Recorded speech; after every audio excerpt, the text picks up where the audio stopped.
Now I can hear it in the comments that people already want to know what the macros are because yes, the macros are far more important than just total calories. What is good, guys? Welcome back to the channel. My name is Rory Gissing and let's get stuck straight into today's topic. How is it possible to successfully cut on over 3,000 calories? We're going to get into the topic of how I was able to optimize my nutrition during a bulking phase and why it was necessary to enhance my metabolic requirements, in other words, my maintenance calories, and how you can have a successful cutting phase while being able to consume more calories. I have previously made a video about the details of metabolic adaptation, so you can click the link if you wanted to go check that out. That's going to cover a bit more of the science background, but in this video, we're going to actually have not just the theory, but the steps I actually took to make this all a reality. So the first step is calculating your caloric needs or your metabolic requirements. It is super important to understand and know what your maintenance calories are, because once you know what your daily maintenance calories are,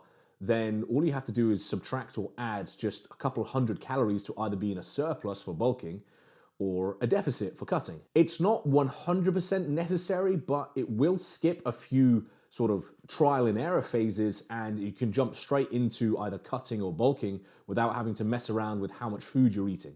So I always recommend finding out your maintenance calories first. Now, how do you go about and do that? There are quite a few tools online to calculate your maintenance calories. So like these online calculators will give you a rough idea on what it is, but do not take that value from the online calculators as a true value because it is simply a guess. They can be very inaccurate. Once you have the figures from an online calculator, you really should put it into practice with a goal being of stay on your maintenance calories and make sure your weight does not fluctuate.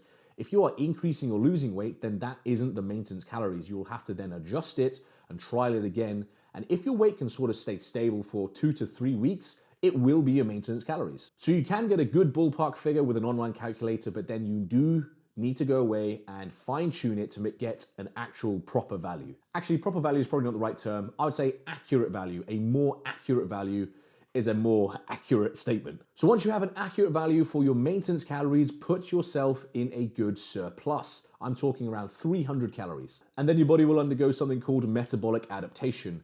Okay, I've used that term a couple times now. What does that actually mean? So after a few months or even a few weeks, your body will stop gaining weight even though you're in a surplus because of metabolic adaptation.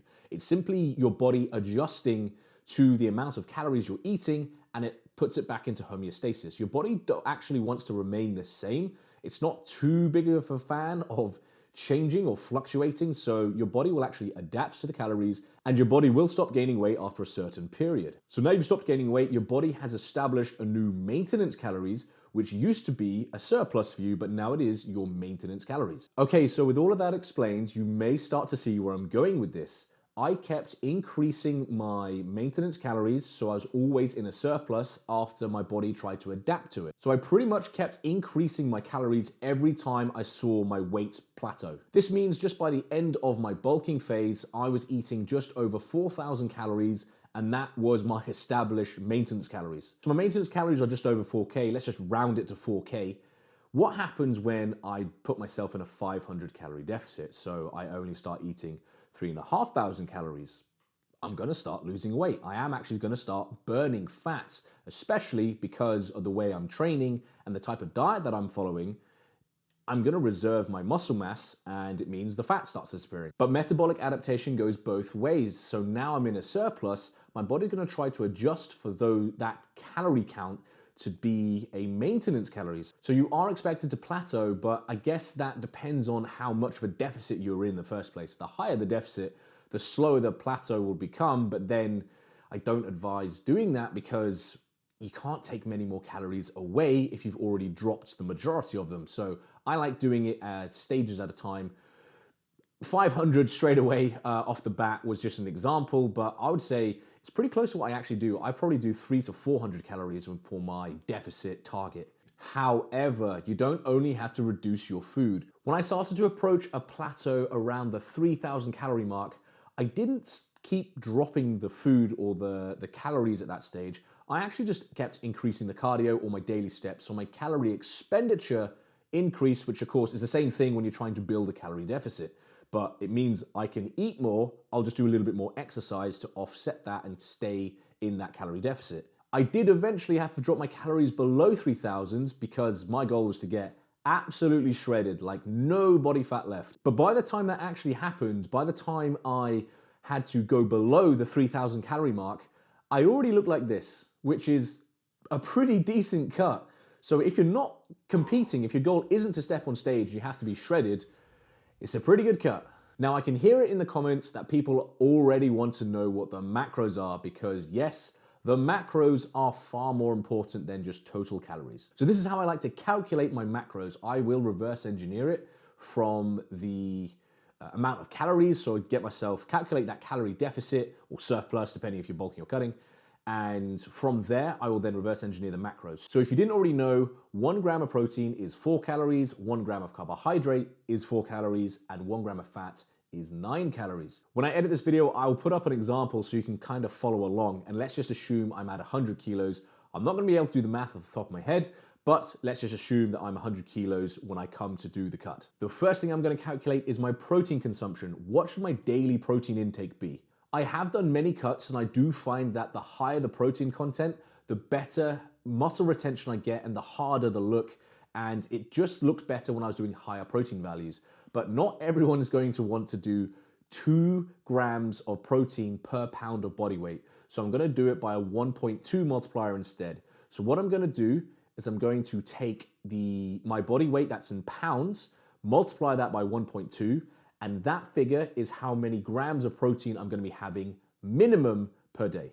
Next up, I like to start a cut with 60 grams of fat, and I can scale that down as we progress. But my starting number is 60 grams per day. And then carbohydrates, I like to calculate last because I will take the amount of calories I have left for the day and then just convert that into carbs. And that's gonna be my starting figure. And from there, I will start to reduce the carbs and the fats, whereas the protein generally will remain the same throughout the whole cut. So the secret to having a successful cut while eating high calories all comes down to a well-planned bulk. Now guys, bear in mind, these are just the guidelines. I'm absolutely sure you will need to go away and adjust some of the macros that I mentioned or some of the calories that I mentioned. Just because we're all so individual, you're gonna have to find out what's working best for you. So if you find you need more protein or if you find you need less protein to keep the calories low, then go away and find out for yourself. That's just the unfortunate reality of this. We only have guidelines and people like me who've already experimented to then tell you what works best for me. But that concludes today's video, guys. Thank you so much for watching and let me know your experience with cutting. If you have any tips, to leave them in the comment section, which could then potentially help someone else who's in the middle of their cutting phase. If you enjoyed the video, I would appreciate you letting me know by smashing that like button. And of course, if you're not already subscribed, if you like my content, then go ahead and subscribe because then you get to see more of my content. But until then, catch you guys in the next video.